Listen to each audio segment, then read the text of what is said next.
Hey there, sleepyheads, and welcome back to our quiet corner of history, where the grand sagas of old gently unfold to guide you into a peaceful night. Tonight, we're venturing into a time long before the familiar deities of Olympus held court back to an era of raw, untamed power and colossal beings. It's a story etched into the very foundations of existence itself, a saga of creation, conflict, and the relentless cycle of dominion. If this calm exploration resonates with you, a quiet subscribe and a thoughtful like are always appreciated, and feel free to share a soft hello in the comments below, letting us know where you're drifting from tonight. So dim the lights, perhaps turn on a fan for that soft background hum, and let's ease into tonight's journey together as we peel back the layers of cosmic time to witness the rise and fall of the Titans. You are standing at the very precipice of creation, where the primordial mist hangs thick and heavy, a swirling tapestry of what will soon be. The air itself feels charged, crackling with unseen power, rumbling deep below your feet. It's a realm not yet defined by the neat categories of land or sky, but a fluid, churning expanse where existence is in a state of raw, chaotic unfolding. You feel the immense elemental forces at play, a pressure that seems to squeeze the very breath from your lungs, a reminder that you're a silent witness to something truly ancient, truly terrifying in its scope. This isn't just history. This is the heartbeat of the cosmos, the violent birth pangs of a universe still finding its form. In this nascent reality, before the first whisper of a god of light or order, the rules were brutal, simple, and utterly absolute. Power was seized, rarely given, and almost inevitably lost, setting an unyielding pattern that would echo through generations. You sense this cycle, feel it in the very fabric of the burgeoning world around you. A relentless rhythm of rise and fall, a pattern of dominion destined to repeat, wielded by beings of vast, untamed might. It's a chilling thought, isn't it? To know that every triumph carries the seed of its own destruction, a cosmic inheritance that no one, not even the gods themselves, could truly escape. You realize that the very foundation of this existence is built on an inherent primal violence, a ruthless dance of control and rebellion. At the very genesis of this stark macro-level reality, two immense entities stood as the bedrock of all that was to come. You feel the presence of Gaia, the earth, a nurturing mother yet capable of terrifying wrath, literally the ground beneath your feet vibrating with life and suppressed pain. Above you, stretching endlessly, is Uranus the sky, an encompassing all-seeing father whose union with Gaia first populated this nascent universe with figures of immense, untamed power and terrifying forms. But from this union, from this initial spark of creation, arose not harmony, but the first chords of discord, the earliest notes of a tyrannical symphony. You sense the deep unease emanating from Gaia, a low guttural groan that seems to reverberate through the very earth you stand upon. Uranus, your father, rules with an absolute tyrannical hand, his presence suffocating and unyielding. His cruelty is not just legendary. It is a palpable force, a suffocating blanket woven from his own revulsion, and a chilling desire for static, unchanging power. He cannot tolerate anything that deviates from his perfect, unmoving vision. And his greatest fear, his greatest revulsion, takes the form of his monstrous children, the Cyclopes with their single, powerful eyes, and the Hecatoncheires, beings of 100 hands and 50 heads. You witness his horror, his disgust, as he brutally stuffs them back into Gaia's dark, groaning womb. You feel the Earth Mother recoil her pain, a silent scream, a literal burden as her own progeny are reabsorbed, trapped within her very being. The darkness of her womb becomes a prison filled with the muffled cries of her monstrous, powerful offspring. You understand now that this isn't merely an act of family discipline. It's the first act of primordial repression, a dictator's chilling desire to freeze time to stop the future from ever challenging his present. The consequences of this tyrannical act you realise will soon ripple through the very fabric of the cosmos, setting the stage for a rebellion born of pain and a mother's silent, simmering rage. You feel the persistent tremor beneath your feet, the low resonant groan that seems to emanate from the very core of the Earth Mother Gaia. It's not a sound of pain in the human sense, but a cosmic lament, a deep vibrational ache from the crushing weight of Uranus's omnipresent embrace. He smothers her, you realise, not with affection, but with the heavy hand of tyranny, his body a perpetual sky prison. You can almost taste the dust of ages, the thick, sour air clinging to your skin, as if the suffocating power of the Sky King has pressed down on everything, leeching the freshness from the nascent world. His refusal to let their monstrous children see the light of day, burying them deep within her, has pushed her beyond the limits of even a primordial being's endurance. This isn't just discomfort, it's a profound spiritual oppression. It is in this crucible of anguish that Gaia, the patient suffering earth, begins to stir with a different kind of energy. You sense her focus shifting, her silent pleas turning into a burning desire for retribution. And she finds it in Kronos, her youngest Titan son. He is not the eldest, perhaps not the strongest in brute force, but he possesses a cunning ambition, a willingness to act where his older, perhaps more cautious siblings might hesitate. You might think from your modern perspective that inciting your child to overthrow their father is a rather extreme form of family counselling. But in this primordial age, justice was often forged in the fires of vengeance, and power was the ultimate arbiter. In the deepest, most hidden recesses of the earth, away from Uranus's all-seeing gaze, Gaia begins her secret work. You witness, through the cosmic ether, the birth of a weapon. It's not fashioned from mortal steel, but from the very heart of the earth, a gleaming flint sickle. You see the raw material, feel its cold, unyielding nature, and then Gaia's immense silent will, shaping it, honing its edge with a purpose so clear it vibrates through the nascent world. This isn't just a tool, it's an extension of her pain, a physical manifestation of her desperate need for release. The sickle glimmers sharp and deadly, waiting for its moment. The orchestration of Uranus's fall is covert, a slow, deliberate weaving of fate. Gaia whispers to Kronos, filling his mind not just with her suffering, but with the promise of dominion of a new era. You perceive the palpable tension in the air, the hushed anticipation among the Titans, some perhaps too fearful to act, others merely waiting for a leader. Kronos, emboldened by his mother's will, and armed with the sharp, cold flint, chooses his moment. It is an act of shocking brutality, a merciless strike against his own father. You don't need to see the explicit details to feel the cosmic reverberations. The primordial earth, already scarred by Uranus's tyranny, is now forever stained with spilled divine blood, a stark red reminder of the price of power and the violence inherent in its transfer. The act is definitive, a severing of the old order, both literally and symbolically. You feel the immense, suffocating weight of Uranus's presence lift a sudden, almost disorienting release in the cosmic atmosphere. But in its place you sense a new unease, a shift in the cosmic balance that promises not lasting peace, but merely a new chapter in the cycle of dominion. Kronos the Liberator now stands as the new ruler. You might expect a moment of triumphant quiet, a chance for the universe to simply breathe. Instead, a new insidious fear begins to creep into the cosmic consciousness, a subtle chill that hints at the paranoia of the newly crowned king. You realise that the very method of his ascent will inevitably colour his reign, casting a long dark shadow of suspicion and dread over all that is to come. You are now observing the dawn of Kronos' rule, an era optimistically dubbed the Golden Age.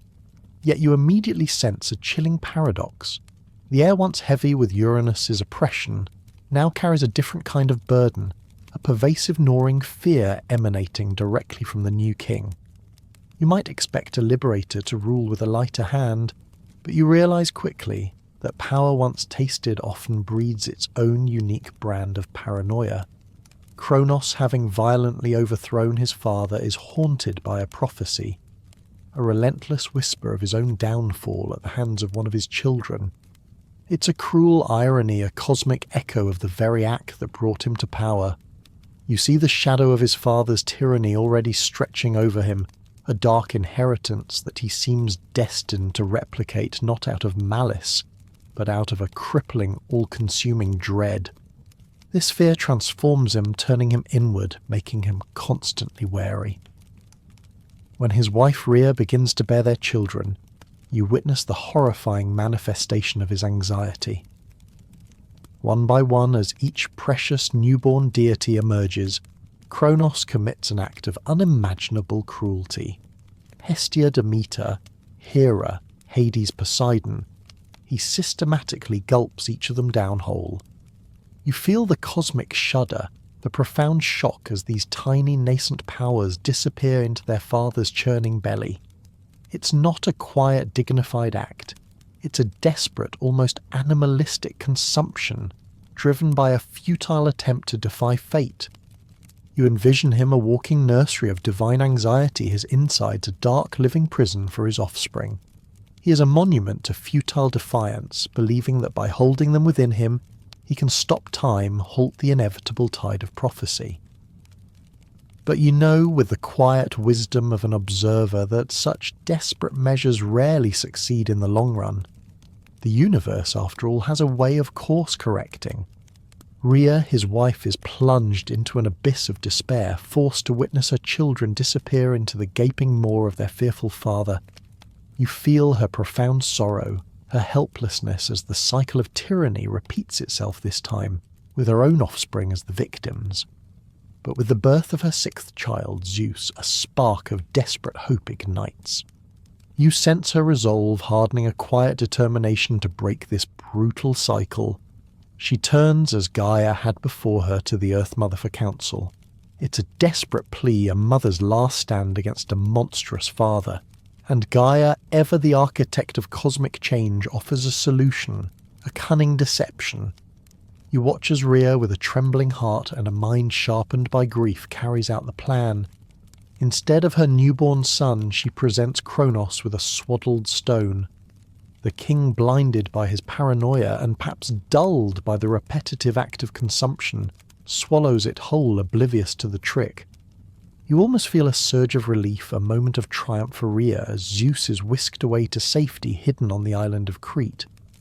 This seemingly small act of deception is in fact a pivotal moment, a quiet turning point in the cosmic narrative.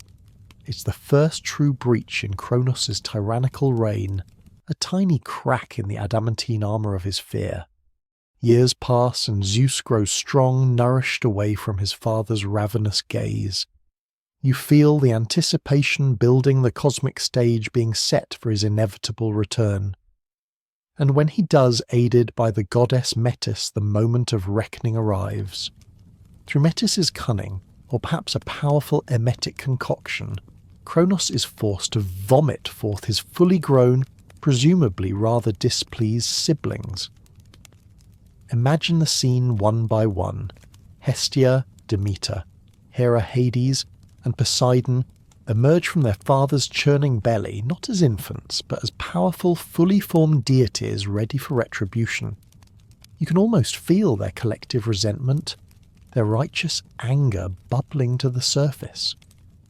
They have been held captive, literally consumed by their father's fear, and now they are free, hungry for justice, eager to challenge the tyrant who dared to swallow them whole. The quiet prelude is over. The storm is about to break. You stand on the precipice of a cataclysmic conflict, a cosmic war unlike any before or since. The air itself is thick with an unspoken tension, an electric hum that makes the hairs on your arms prickle. This is the Titanomachy, a decade-long roaring conflict that pits the elder titans entrenched on the gloomy slopes of Mount Othrys against the younger, hungrier Olympians who have gathered their formidable power on the shining heights of Mount Olympus. You sense the raw power radiating from both sides, a palpable force that warps the very landscape. It's not just a battle, it's a seismic rupture that shakes the very bones of the earth. You can almost hear the roar of it before it begins a crescendo of divine fury, building to an unimaginable peak. Imagine the Chaos Mountains shattering under the force of immense blows, their peaks splintering like fragile glass. The seas boil and churn great waves crashing against ravaged coastlines, as if the ocean itself is writhing in agony. The air crackles with divine energy, a constant storm of lightning and thunder, the very sky weeping with the violence unfolding below. You realise that this isn't a war confined to a battlefield. It encompasses the entire nascent cosmos. Every element, every primordial force is drawn into this grand, terrible struggle. It's a fight for the very soul of the universe, a desperate bid to determine who will ultimately shape its future. The Titans, ancient and formidable, rely on their sheer raw power, their immense physical might forged in the primordial days. Their strength is unquestionable, their presence overwhelming.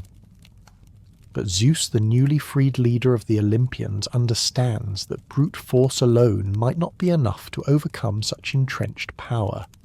You witness his cunning, his strategic mind at work. This isn't just a physical battle for him, it's a game of cosmic chess, and he's looking for every advantage. He knows that alliances are key, and he remembers the fate of those whom Kronos had imprisoned, mirroring Uranus's own tyranny. A pivotal moment arrives as Zeus makes a daring move.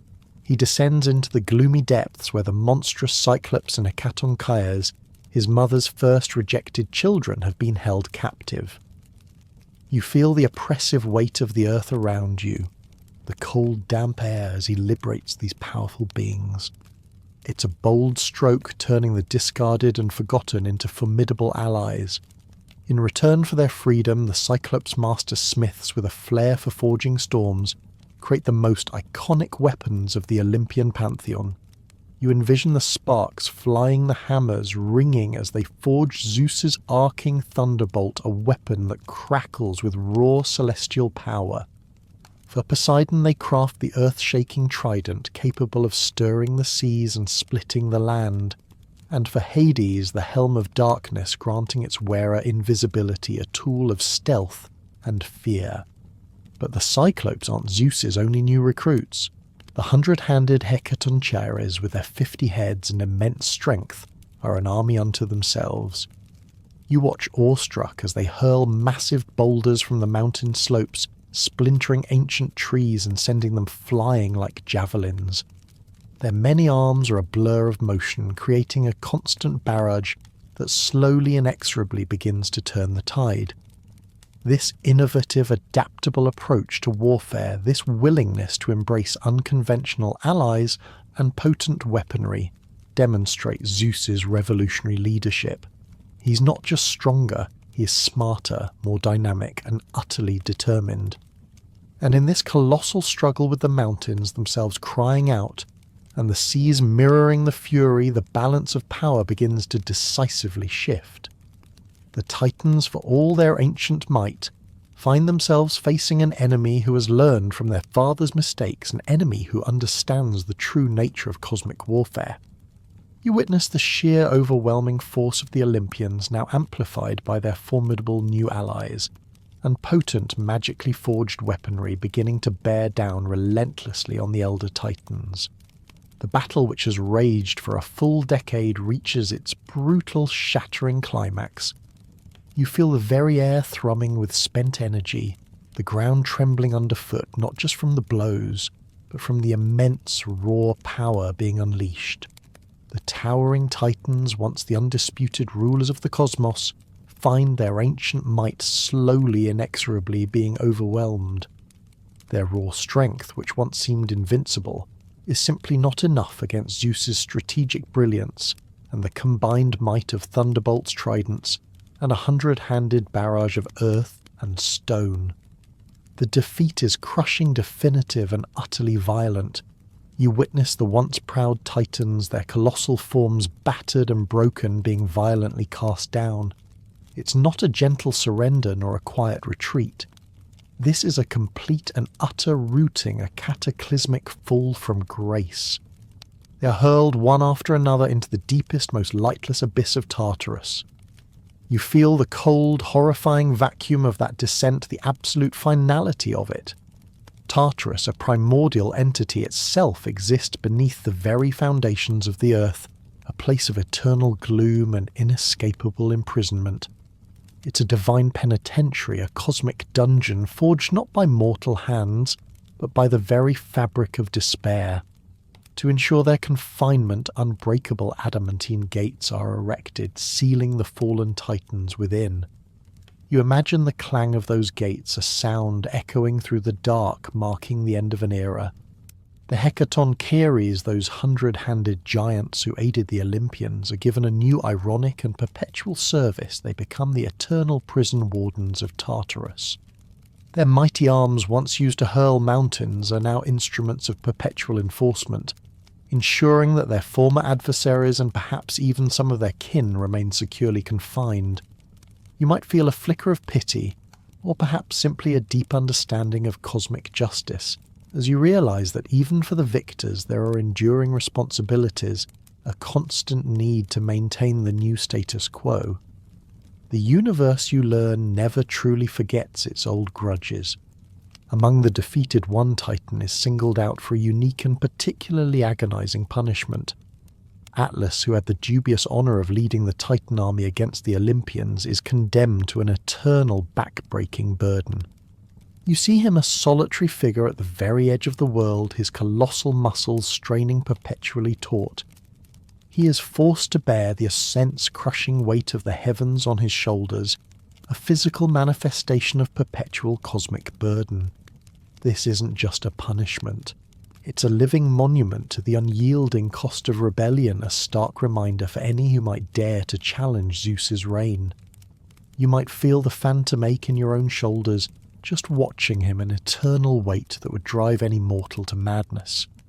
Despite this monumental triumph, this absolute victory over the old order, you sense a subtle, persistent undercurrent of unease emanating from Zeus himself.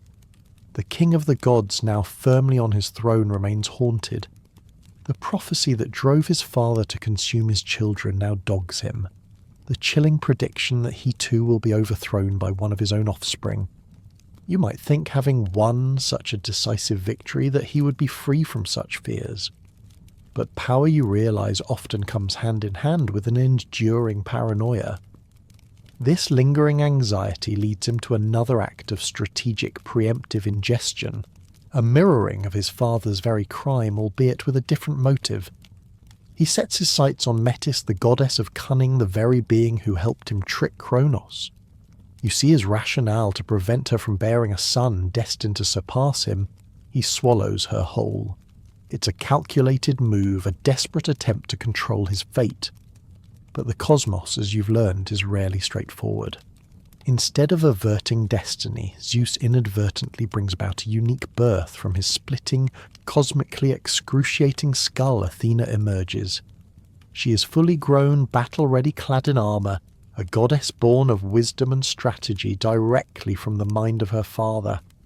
You might imagine the headache, the sheer cosmic agony of such a birth. It's a striking image, a powerful symbol of how even the most desperate acts to control fate can lead to unexpected, profoundly significant outcomes, further shaping the divine hierarchy in ways no one could have predicted. You now turn your gaze to a figure who embodies both defiance and foresight. Prometheus, a titan who, unlike many of his kin, sided with Zeus during the Titanomachy. You might expect loyalty to be rewarded with peace, but Prometheus possesses an audacious spirit, a deep sympathy for the nascent human race that sets him on a collision course with the new king of the gods. You feel the chill of Olympus's decree, the initial indifference, then the disdain of the gods towards shivering, struggling humanity. Zeus, ever wary of challenges to his authority, and perhaps seeing humanity as mere pawns in the cosmic game, had withheld fire, the spark of civilization, the very essence of progress and warmth. Prometheus, however, sees things differently. You sense his quiet indignation, his profound empathy for these fragile mortal beings huddling in the cold, living in fear of the dark. He sees their potential, their capacity for innovation and creation stifled by the gods' withholding. And so he commits an audacious act of defiance, a direct challenge to Zeus's controlling will. He steals fire, not just any fire, but the crackling divine flame from Olympus itself, a sacred and powerful essence. You can almost feel the heat, see the vibrant light as he brings this stolen gift down to humanity. It's a moment of profound significance, igniting not just literal flames in human hearths, but the spark of civilization itself. The ability to cook, to forge tools, to ward off beasts, to illuminate the darkness of the unknown. This act, however, does not go unnoticed. Zeus, still simmering with paranoia from the prophecy of his own overthrow, and perhaps feeling directly affronted by such blatant disobedience, is enraged. You sense his fury, a cosmic thunderclap of divine wrath. He sees Prometheus's gift not as an act of kindness, but as an undermining of his authority, a dangerous empowerment of mortals, who might one day grow too bold. The punishment he devises is eternal, agonizing, and designed to be a perpetual warning. You envision Prometheus bound to a desolate rock in the Caucasus Mountains, his body stretched taut against the unforgiving stone. Each day a great eagle descends its talon, sharp, its hunger insatiable. It tears into his flesh, devouring his liver, an organ believed by the ancients to be the seat of emotions and the source of life. And each night you witness the horrifying miracle his liver regenerates, only to be devoured again the next day in an endless, excruciating cycle. It's an eternal agony, a living testament to forbidden knowledge and the immense price of challenging divine authority. You understand that this isn't just about suffering, it's about a cosmic message etched in pain for any who might consider defying the Olympian order. But Prometheus's defiance, though punished, has a ripple effect, awakening another deep-seated indignation within the cosmos. Gaia, the Earth Mother, who you remember as the one who suffered under Uranus and instigated Kronos' rebellion, stirs once more. She remains perpetually displeased, her deep maternal love for her Titan sons a constant ache. The imprisonment of the Titans in Tartarus, a fate she helped orchestrate for Uranus, but finds intolerable for her own children, fuels a fresh, deep indignation. She sees the Olympians, particularly Zeus, as merely a new set of tyrants perpetuating the same cycles of power and suppression. From this renewed rage, from the deepest, most primordial wellsprings of her being, she spawns a new monstrosity, Typhon. You feel the profound, terrifying power of this creation. Typhon is described as being taller than the tallest peak, his 100 serpentine heads writhing each one a different beast. His eyes shoot flames, searing the very air around him, and his voice is a cacophony of terrifying sounds, 100 different roars, shrieks and hisses that could shatter mountains and unravel the very fabric of the air. He is intended to be a direct, overwhelming force, a living embodiment of chaos spawned with the sole purpose of unmaking Zeus's new order. You realize that even with the Titans defeated, the cosmic struggle for dominion is far from over, and Gaia's wrath, when awakened, can birth horrors, capable of challenging even the king of the gods. You now witness a truly terrifying spectacle, a battle that threatened to unravel the very fabric of the newly established Olympian order. Typhon, the monstrous child of Gaia, emerges as a force of raw chaos and fury, a living, breathing, natural disaster. His 100 serpentine heads hiss and spit fire. His colossal body casts shadows that stretch for miles, and his roars, a symphony of thunder, volcanic eruptions, and shrieking gales, threaten to rip the world apart. You feel the palpable fear gripping the cosmos, a return to the primordial terror that preceded even the Titans. The other Olympian gods, usually so bold and self-assured, flee in terror, transforming themselves into animals and scattering across Egypt, leaving Zeus to face this ultimate embodiment of primeval rage alone. The ensuing battle is cataclysmic, a clash of forces so immense that it beggars description. You watch awestruck as Zeus, wielding his mighty thunderbolt, confronts Typhon. The sky turns black with storm clouds, lightning cracks incessantly, and the earth trembles violently. But even the king of the gods, for all his power and his newly forged weapons, is nearly overwhelmed. Typhon, with his sheer, monstrous might, manages to land a devastating blow, tearing out Zeus's sinews, the very tendons and muscles that give him strength. You feel the shock, the almost unbearable cosmic pain, as Zeus is momentarily crippled, his thunderbolt falling from his grasp. This is not just a defeat. It's a humiliating retreat, forcing the king of the gods to flee, his power temporarily broken. You might think in this moment of Zeus's vulnerability that the Olympian reign is doomed, that chaos will inevitably reclaim the universe. But fate and the cunning of other gods has a way of intervening. Hermes, the swift messenger god, and Pan, the rustic god of the wild, intervene with a clever ruse. You see them recover Zeus's severed sinews, perhaps charming Typhon with music, or distracting him with a trick of the light, and skillfully reattach them. It's a moment of crucial rescue, allowing Zeus to regain his strength and return to the fray, his resolve hardened by the taste of defeat and the humiliation he suffered. Reinvigorated, Zeus confronts Typhon once more. This time, the battle is even more intense, a final desperate struggle for cosmic supremacy. Zeus, now fully restored and perhaps even more determined, unleashes the full unbridled power of his thunderbolts. He pursues Typhon relentlessly across land and sea until finally he manages to trap the monstrous entity. The climax occurs when Zeus hurls Mount Etna, a colossal peak, directly onto Typhon, crushing him beneath its immense weight. You feel the earth groan, the mountain settle, as Typhon is imprisoned deep beneath its fiery core. But even in defeat, Typhon's fury is not extinguished. You sense his writhing, his immense struggles beneath the earth, the primal rage of a creature trapped but not entirely subdued. His buried fury, you realize, still causes the volcanic eruptions beneath Mount Etna, a constant rumbling reminder of his buried rage, a testament to the untamed chaotic forces that still lie just beneath the surface of the world. Every tremor, every spew of ash and lava is a whisper of his enduring power, a physical manifestation of a vanquished but never truly silenced threat to Olympian order. You understand that this cosmic struggle leaves indelible marks, that even when a battle is won, its echoes can resonate through the very landscape for eternity. Following these monumental cosmic conflicts, the stage is set for a new era, one that feels somewhat more familiar, the Age of Heroes.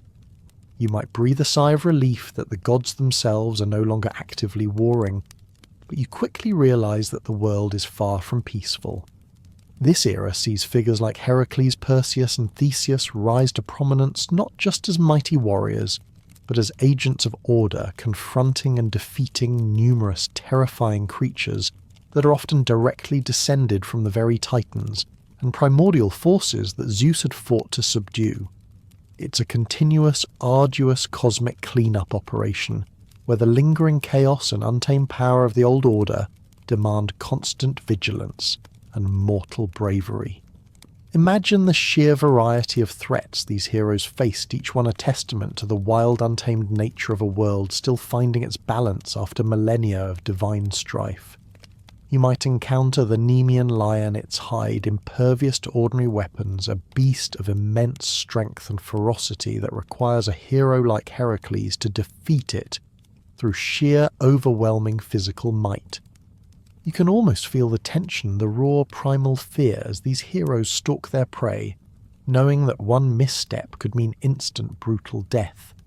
Then there's the Hydra of Lerna, a multi-headed serpent whose venomous blood is instantly lethal, and whose heads regenerate, sometimes even doubling when cut off. You feel the strategic challenge here, the need for cunning as much as strength. This isn't just about hacking and slashing, it's about understanding the nature of the beast, finding its weakness, and preventing its endless regeneration. Heracles again proves his mettle, often with the help of quick-thinking allies. These monsters aren't just random beasts. They are complex problems embodying the multiplying and seemingly insurmountable challenges that life throws at you. The Chimera, a fire-breathing hybrid of lion, goat and serpent, represents another layer of terrifying threat. Dwelling in Lycia's naturally flaming hills, it personifies the inexplicable and dangerous geological phenomena of the ancient world. You can almost taste the smoke, feel the heat radiating from this creature, understanding that it's nearly impossible to kill conventionally. Heroes like Bellerophon riding Pegasus must employ ingenuity and divine aid to overcome such a formidable, impossible beast. You realise that these aren't just physical battles.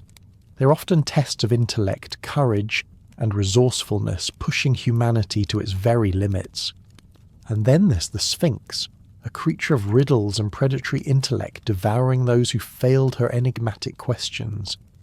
You feel the intellectual weight, the sheer pressure, as humanity's wit is tested against a divine-spawned monster.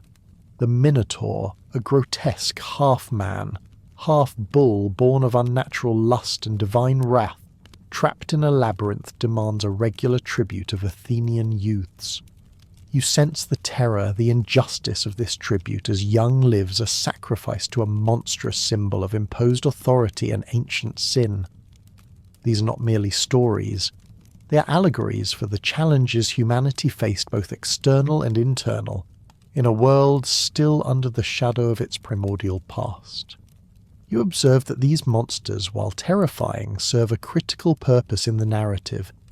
They are the tangible remnants of chaos, the lingering untamed elements of the world that the new Olympian order must constantly confront. They are, in a sense, the systemic problems inherited from the violent transitions of power. Each hero's triumph, therefore, is not just a personal victory, but a reaffirmation of the Olympian order, a slow, painstaking process of bringing stability to a world still reeling from the cosmic wars. You realise that the Age of Heroes is less about golden ages and more about constant struggle, a relentless effort to contain the wild forces unleashed by the Titans' enduring echoes. It's a never-ending saga of pushing back the darkness one monstrous foe at a time, making the world safer if only incrementally for future generations. You now shift your perspective to the underlying structures that govern this ancient cosmos, particularly the stark and often brutal mechanisms of justice and enforcement. In the earliest primordial age, you quickly realize justice, as you understand it today, was a foreign concept. There were no impartial courts, no carefully deliberated laws. Instead, power was the sole arbiter. The will of the strongest was law, a chilling precedent that shaped all subsequent divine governance. You see this exemplified in Uranus's arbitrary imprisonment of his children, a tyrannical act driven by personal revulsion and a desire to maintain his static authority. There was no appeal, no recourse, only the crushing weight of his unchallenged power. Later, you witness Kronos' horrifying act of devouring his own offspring, an act that goes entirely unchallenged until Zeus's eventual return. This was not a crime in the eyes of any established law, because no such law existed. It was simply the unchecked action of the supreme power establishing a brutal and terrifying precedent.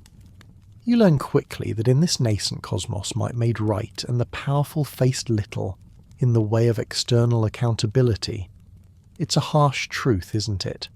To live in a world where the most powerful can act with impunity, their whims dictating the very nature of existence.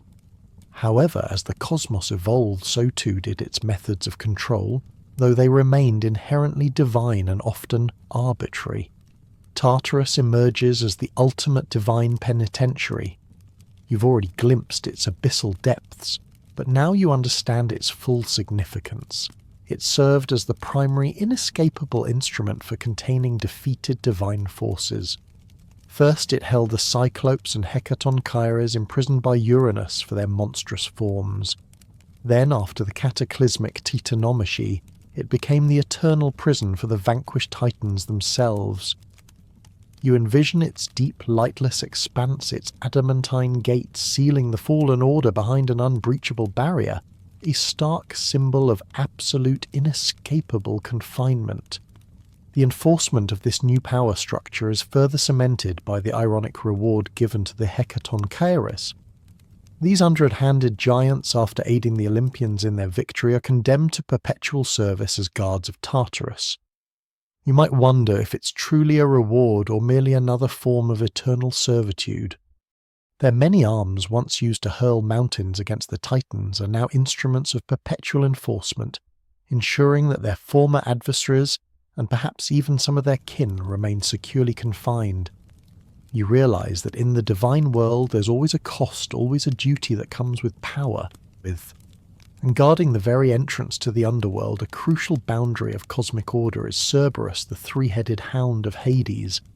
You imagine his growling presence, his eyes like glowing coals, a fierce, unyielding gatekeeper, ensuring that souls remain within their designated realm. He is the ultimate bouncer, preventing the living from trespassing into the domain of the dead, and keeping the dead from escaping back into the land of the living. His presence reinforces a fundamental division, a sacred line that even gods hesitate to cross without good reason. He is in essence an immutable law made flesh, a primal force of order, in a realm often associated with chaos and the unknown. Beyond these grand instruments of confinement, you observe that divine curses also function as unalterable laws. Transformations like Scylla's monstrous curse by Circe, turning a beautiful nymph into a terrifying multi-headed sea creature, or Charybdis's unending hunger, inflicted by Zeus, which turned her into a monstrous whirlpool, were not random acts of spite. They were direct, severe, and permanent divine retributions for perceived transgressions, establishing a powerful, unchallengeable form of cosmic law. You understand that to offend a god even unintentionally was to invite a fate far worse than any mortal prison, a transformation that stripped away identity and condemned the victim to an eternal monstrous existence, a living embodiment of divine displeasure. You continue to observe the intricate ways divine power imposes its will, manifesting as harsh, unyielding laws that shape the mortal world. One particularly brutal example stands out: the Minotaur's tribute. King Minos's demand for Athenian youths as a regular terrifying sacrifice to the grotesque half-man, half-bull served as a harsh ongoing enforcement mechanism. You feel the horror and injustice of it, the cold dread that must have gripped the hearts of Athenian parents. This wasn't merely a ritual. It was a brutal form of law for the defeated, paid in the currency of human lives and fear. It reflected Cretan dominance and Athenian subjugation, a stark reminder that even in the mortal realm, the consequences of divine wrath and political defeat were absolute and deeply personal. But as the cosmic order began to stabilize, albeit violently, a more complex form of justice began to emerge, embodying primal forces of retribution. You sense the ancient, inexorable presence of the Furies or Erinyes. They rise dark and terrifying from the spilled blood of Uranus, after Kronos' brutal act forever linking them to the profound consequences of familial betrayal and regicide. They are the personification of inexorable primal force of justice and vengeance for deep moral crimes, particularly kinslaying. Their very existence is a testament to the belief that certain acts are so heinous, so fundamentally wrong, that they leave an indelible stain on the cosmos, demanding an inescapable reckoning. You can almost hear their shrieks, a living conscience pursuing offenders relentlessly across realms. They offer no peace, no respite, their breath burning with fury as they hound their targets until retribution or formal judgment is achieved. They are the physical manifestation of guilt and the terror of unatoned deeds, forcing mortals and even gods to confront the weight of their actions. You realize that in a world without formal legal systems, the Furies served as the ultimate, inescapable moral enforcers, a constant chilling reminder that some crimes could never truly be hidden or forgotten. As the Age of Heroes gives way to more settled times and the Olympians solidify their rule, you witness a pivotal moment in the evolution of justice, one that attempts to bring structure to this primal vengeance. This is the trial of Orestes. Orestes, driven by Apollo, had committed matricide, killing his mother Clytemnestra, to avenge his father Agamemnon's murder. The Furies pursue him relentlessly, their cries echoing his guilt. But instead of allowing their primal rage to dictate the outcome, Athena, the goddess of wisdom, intervenes. You see her establish the first divine trial presided over by herself and a council of gods in Athens. It's a landmark event, an attempt to bring reason and deliberation to the raw, visceral force of vengeance. The arguments are heard, the complex web of blood guilt and duty is unravelled, and in a momentous decision Orestes is acquitted not by overwhelming force, but by the nuanced application of divine judgment and Athena's tie-breaking vote. This act, you realise, establishes a more structured, albeit still divinely controlled system of justice. It's a significant step away from arbitrary will, a move towards a more ordered, cosmic and mortal legal framework. The most profound outcome of this trial, however, is the transformation of the Furies themselves. Persuaded by Athena, they agree to cease their relentless, destructive pursuit of Orestes and accept a new role. They become the Eumenides, the kindly ones, guardians of Athenian law and memory, revered rather than feared. Their primal fury is channeled, domesticated, not extinguished. You sense the profound cultural shift here, the acknowledgement that while vengeance has its place, it can also be tempered by wisdom and integrated into a societal framework. It shows that even the most ancient, terrifying forces can be transformed, their power redirected to serve a new, more ordered purpose, providing a sense of divine oversight to emerging human legal systems. You delve now into the profound symbolic weight of death and honour in this ancient cosmos, not just as personal experiences but as potent tools of societal and cosmic control. The primordial era you've observed began with a brutal act that set the stage for cycles of vengeance, Uranus's violent end. You remember Kronos' merciless strike, the severing of his father. This was not merely a physical act, it was a symbolic death of the old cosmic order, a definitive break. But what truly resonates with you are the consequences of that spilled divine blood. From it rose the Furies, personifying the deep-seated principle of cosmic vengeance.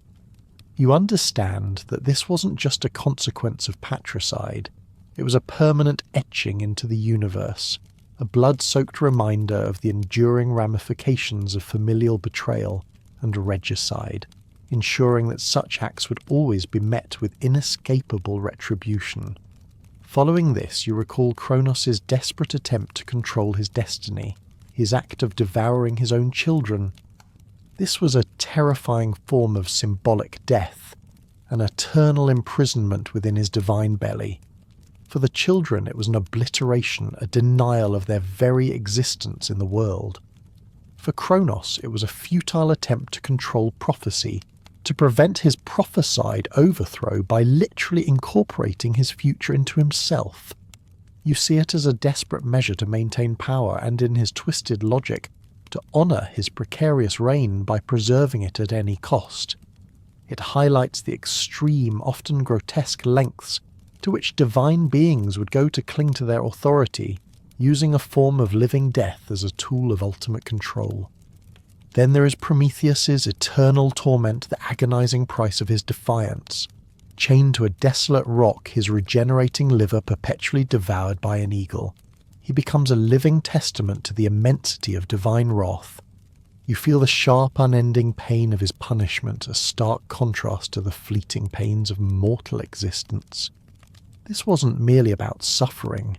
It embodied the immense, unending price of challenging Zeus's authority and empowering humanity.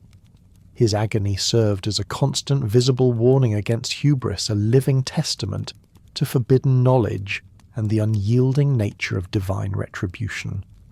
You recognize it as a masterclass in cosmic deterrence, ensuring that others would think twice before crossing the will of Olympus. Zeus in his own cunning way also employed death and suffering as tools of control, particularly against humanity. His creation of Pandora, a seemingly beautiful gift, was a direct punishment for Prometheus's act. You recall the moment she opened her jar, releasing evils upon mankind, disease, suffering, and mortality itself. This wasn't a random occurrence. It was a deliberate, orchestrated consequence for defiance. You see how divine control could manifest through widespread, inescapable misery, establishing the inherent tragic reality of human frailty and limited lifespan. It was a clear message: defy the gods, and not only will you suffer, but all of humanity will bear the burden, a cosmic lesson in collective responsibility, or perhaps collective punishment. And then there's Atlas, eternally burdened. Condemned to hold the crushing weight of the heavens on his straining shoulders, he faced a living death of ceaseless, agonizing labour. His muscles, perpetually taut against the sky itself, are a stark visual representation of endless suffering. You understand that his punishment served as a monumental and eternal reminder of the consequence of leading a direct revolt against the newly established Olympian order. It was a harsh lesson in humility, a physical manifestation of lost honour and the unyielding power of the victors.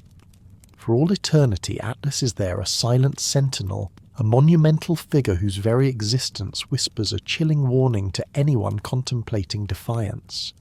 You continue to examine how death and honour intertwine in the ancient world, particularly through the lens of the monstrous challenges heroes face. Creatures like the Hydra, with its venomous blood and regenerating heads, or the Chimera, a fire-breathing beast nearly impossible to kill conventionally, and the Sphinx devouring those who failed her riddle, were not just random threats. You recognize them as embodiments of lethal tests of honor.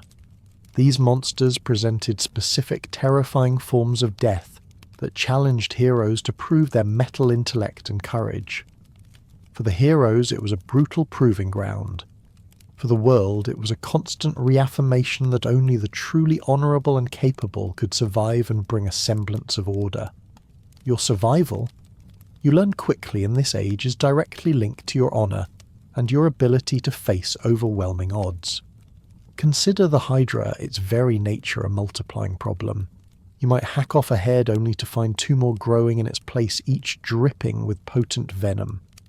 This isn't just a physical foe, it's a test of perseverance and strategic thinking. To face it, to stare down multiple death-dealing heads, required immense courage, a refusal to back down even when the odds seemed impossible. The Chimera, a composite horror-breathing fire, presented an equally daunting challenge. To approach such a creature required a hero to possess not just strength, but an almost suicidal bravery, a willingness to confront a force of nature personified. To defeat it brought immense glory, securing one's place in the annals of heroic honor. The Sphinx, on the other hand, offered a different kind of lethal test, a battle of wits. Her riddle, a deceptively simple question about humanity, served as a gatekeeper of life and death. You feel the intellectual pressure, the chilling thought, that failure meant not just physical death, but the shame of intellectual inadequacy. To answer correctly was to demonstrate superior intellect, a keen understanding of the human condition, and to earn a unique kind of honor.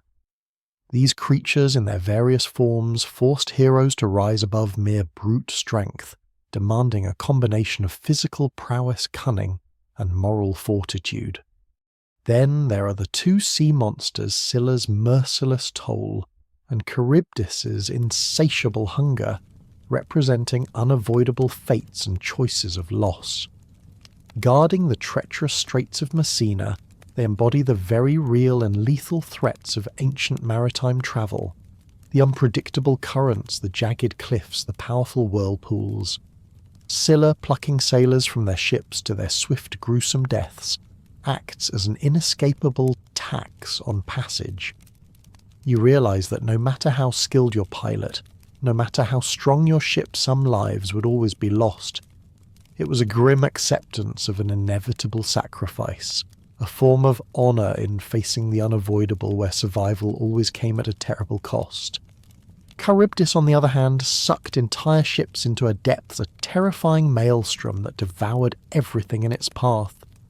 To navigate past these two sailors had to make an agonising choice face Scylla, and lose a few men or risk Charybdis and lose everything. You feel the weight of such a decision, the tragic reality of having to choose between two terrible outcomes. It's a profound lesson in the harshness of the ancient world, where true honour often lay not in triumphing over all odds, but in making the best of impossible situations and enduring losses with a quiet, stoic dignity. These encounters with monsters then are not just thrilling tales. They're profound allegories for the human condition, the relentless challenges of existence, and the diverse forms that honour can take in the face of inevitable death and loss. They teach you that courage isn't always about winning. Sometimes it's about making it through scarred but resolute. You are now stepping back to observe the grand cosmic narrative as a whole, specifically the recurring motif of rebellion and systemic instability that seems deeply ingrained in the very fabric of existence. The entire story, from Uranus's brutal overthrow by Kronos to Kronos' own violent usurpation by Zeus, demonstrates a fundamental ingrained pattern. It's a generational rebellion, a relentless cycle where the new consistently challenges the old, ultimately replacing it. You recognize this as an inherent and recurring instability at the very heart of cosmic power, a truth that makes the universe feel less like a stable realm and more like a perpetually simmering pot, always on the verge of boiling over. This cyclical pattern, you realize, isn't merely a series of isolated events. It's a profound overarching theme that governs the flow of divine history. It suggests that power once attained is never truly secure. There's always a successor, always a new force rising ready to challenge the established order. This creates a pervasive sense of precariousness, a constant undercurrent of potential upheaval, even for the most powerful of deities. You might recognize a similar pattern from human history, a constant reshuffling of the deck where no rule is truly permanent.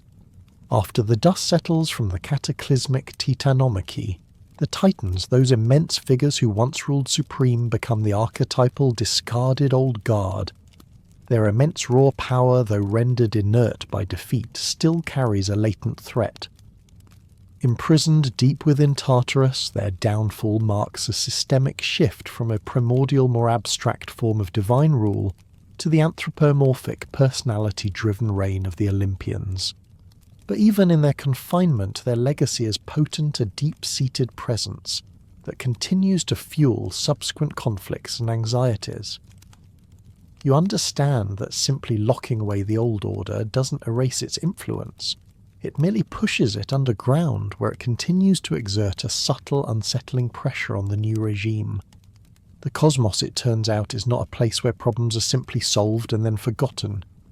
Figures like Prometheus, a titan who defied Zeus and Typhon, the monstrous child of Gaia, who nearly unseated the king of the gods, represent persistent systemic problems. They are not merely isolated threats. They are potent symbols of ongoing resistance against the established order, challenging the Olympian regime from within or without. Prometheus's audacious gift of fire, though punished, created a deep-seated tension between gods and mortals. Typhon's terrifying emergence underscored that Gaia, the primal Earth Mother, remained a powerful and often vengeful force capable of birthing new formidable challenges whenever she felt her children or the cosmic balance was unjustly treated. You realize that these figures are not just individual characters in a story. They are manifestations of enduring philosophical and political struggles. Prometheus embodies the spirit of defiance, innovation, and the perennial conflict between authority and freedom. Typhon represents raw, untamed chaos, the primal forces that constantly threaten to overwhelm any attempt at order. Their very existence, even after their defeats, ensures that the Olympian era is never truly peaceful.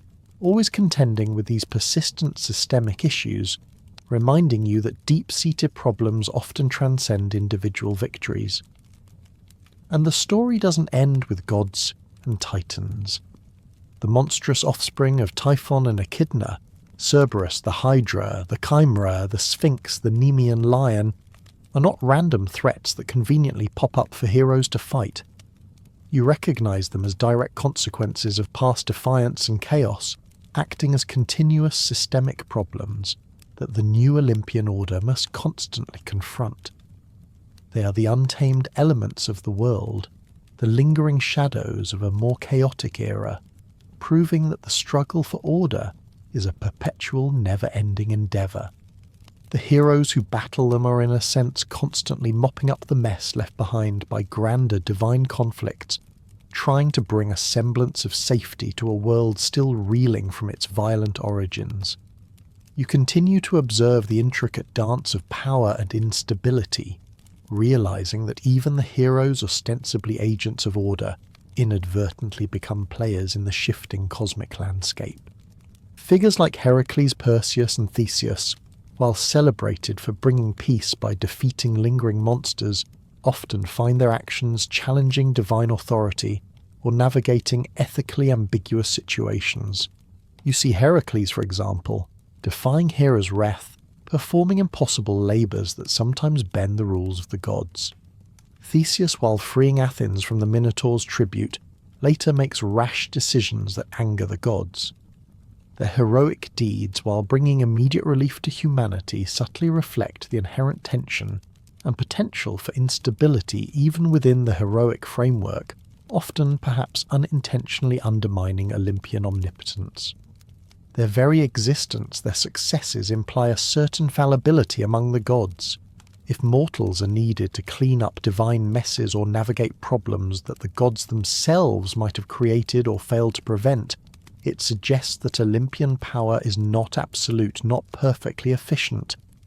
There's a certain irony, isn't there, in the gods setting the stage for chaos and then relying on mere mortals to restore a semblance of order. It highlights that the shift in power from Titans to Olympians didn't usher in an era of perfect control, but rather a different, perhaps more nuanced form of systemic vulnerability.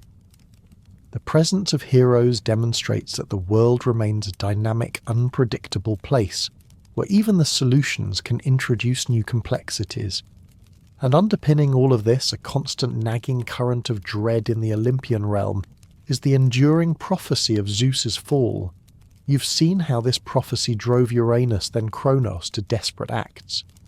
Now it haunts Zeus, ensuring that power remains precarious, and that the cycle of rebellion and change is always a looming possibility, even for the king of the gods himself.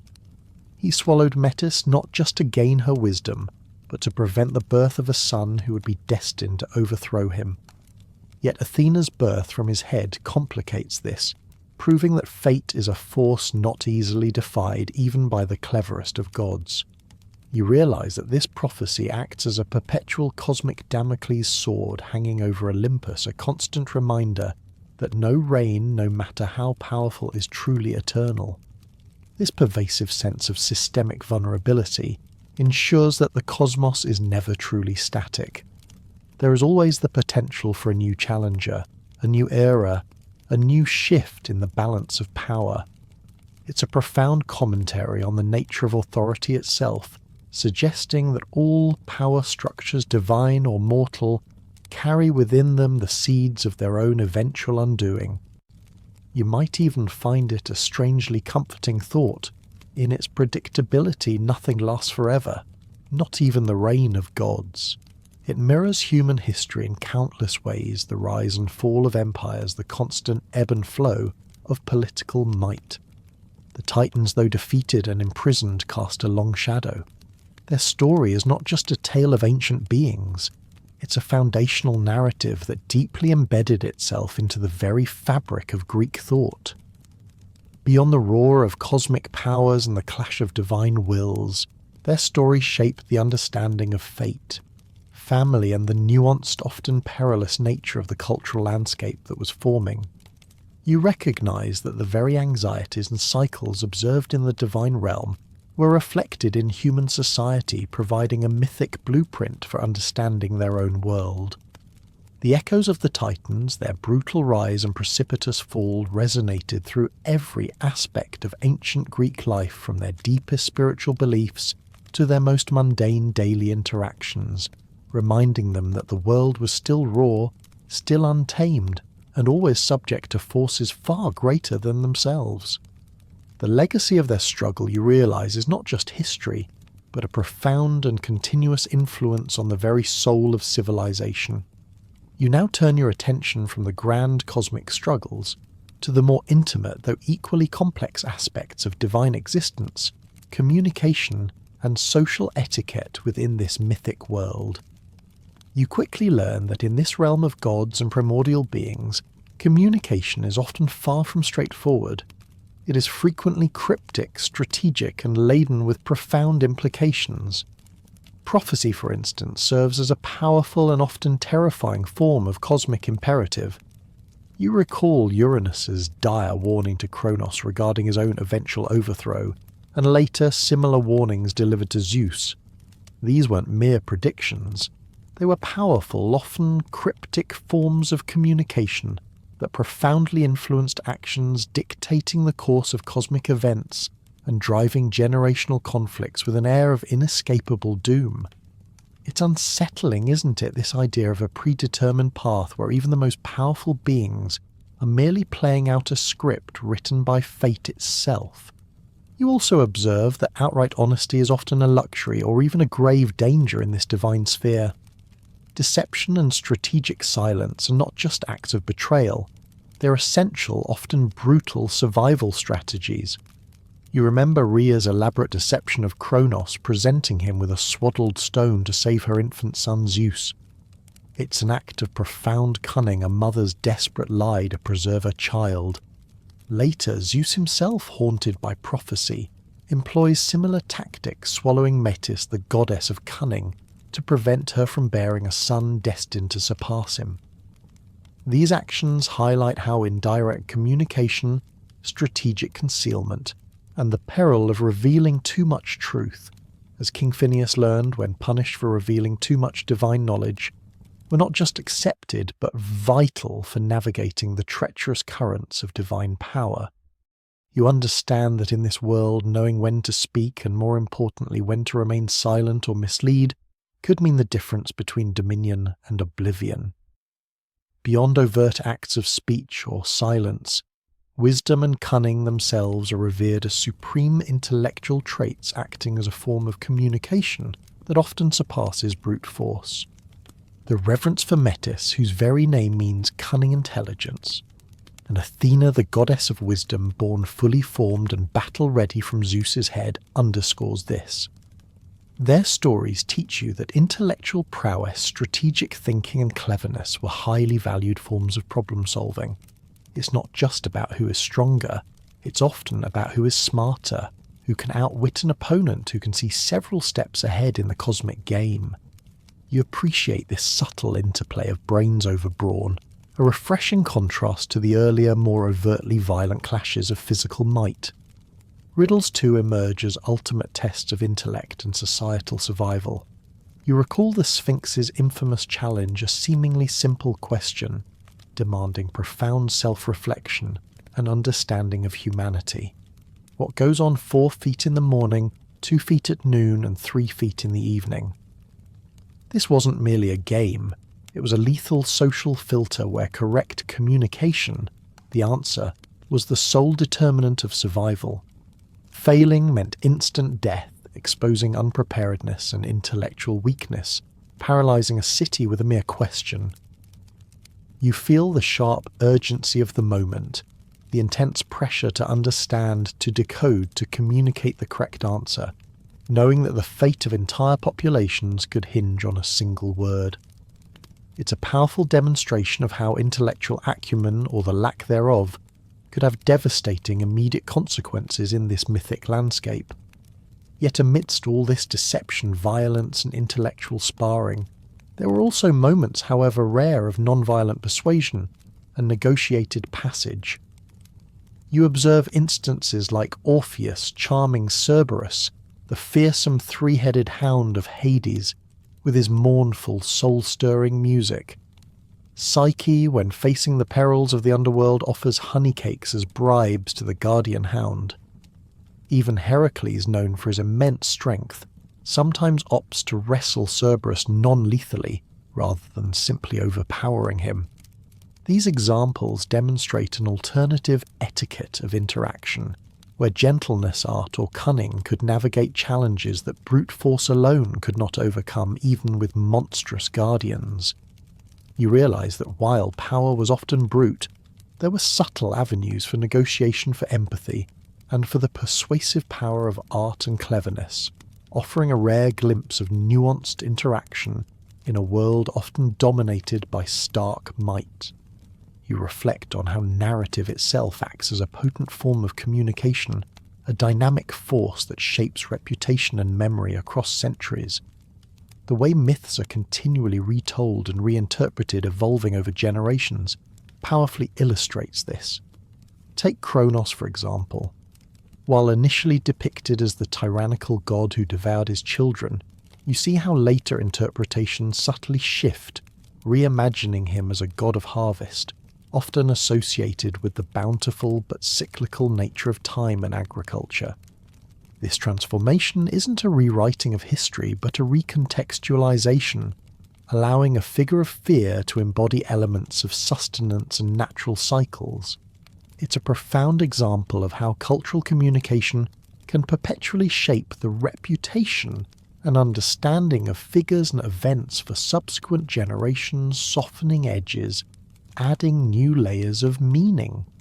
Similarly, the Furies, those terrifying agents of vengeance born from Uranus's spilled blood, undergo a remarkable transformation into the Eumenides, the kindly ones, after the trial of Orestes.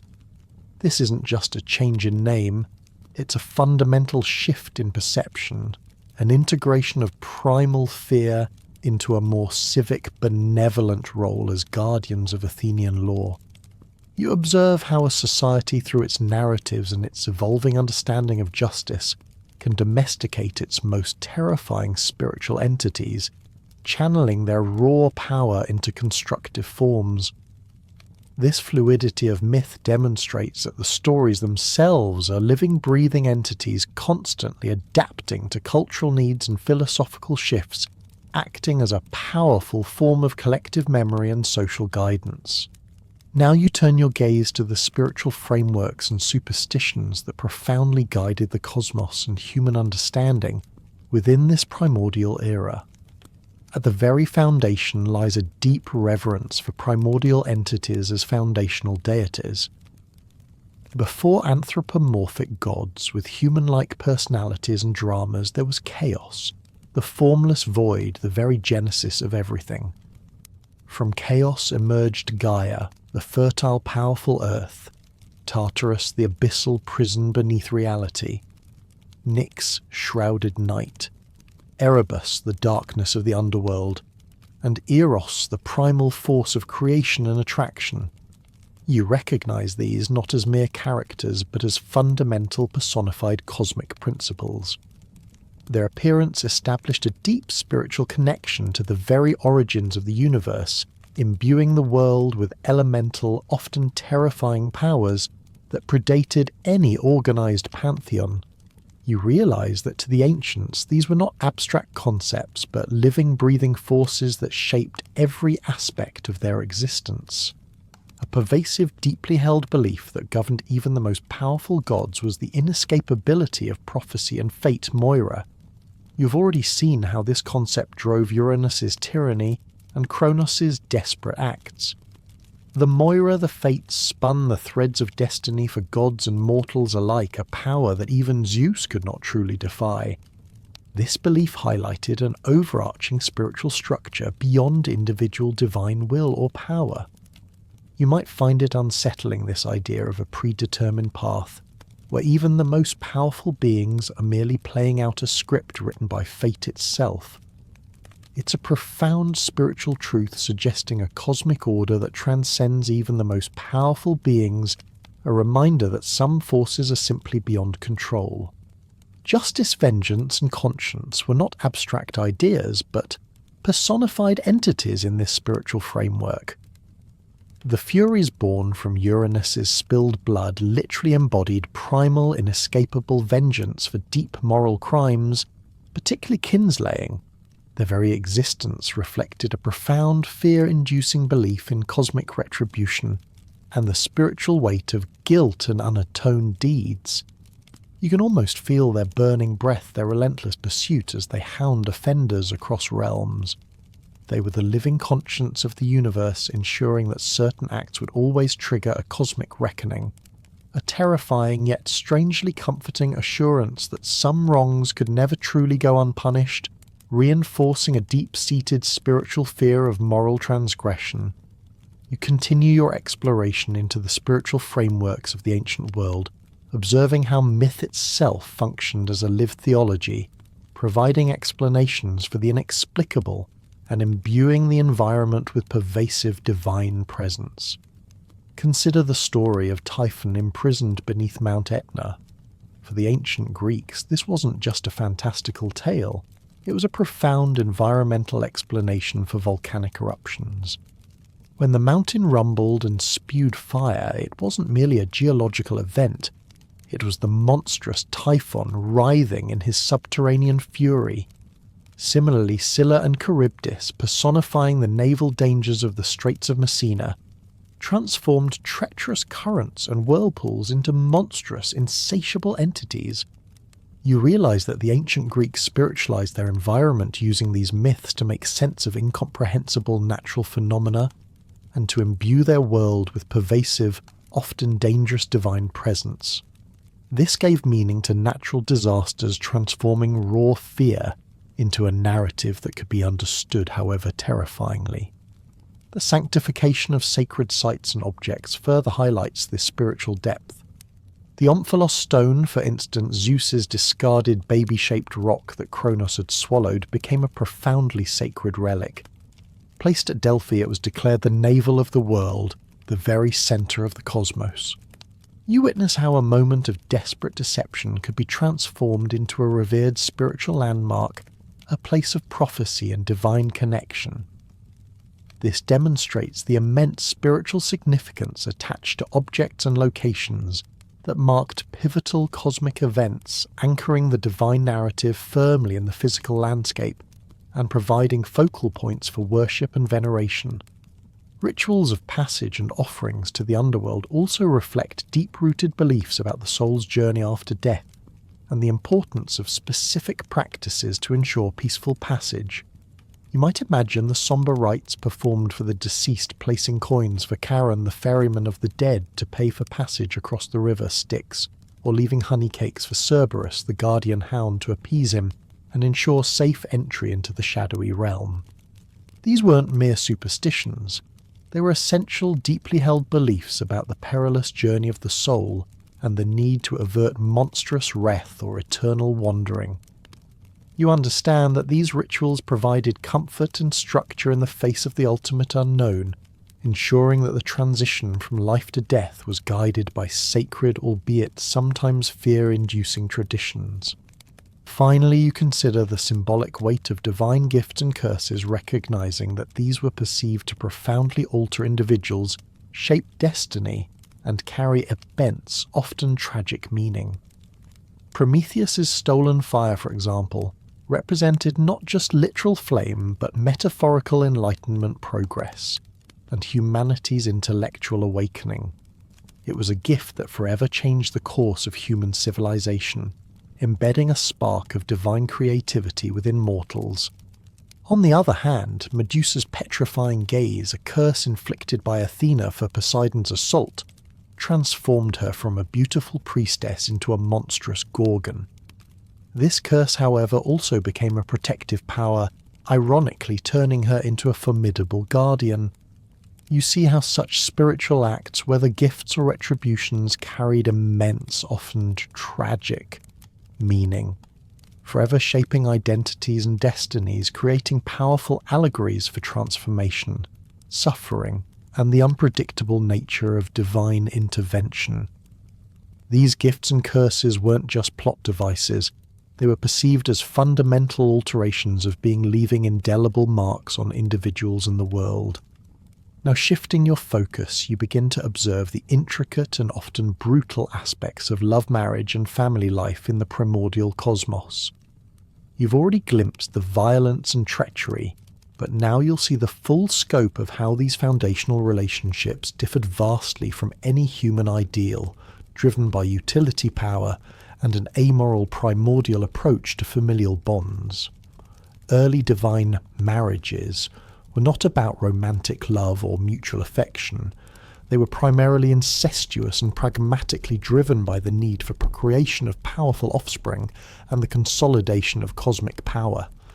You recall Gaia and Uranus, Rhea and Kronos, sibling unions that were the norm, frequently conducted without any moral constraint.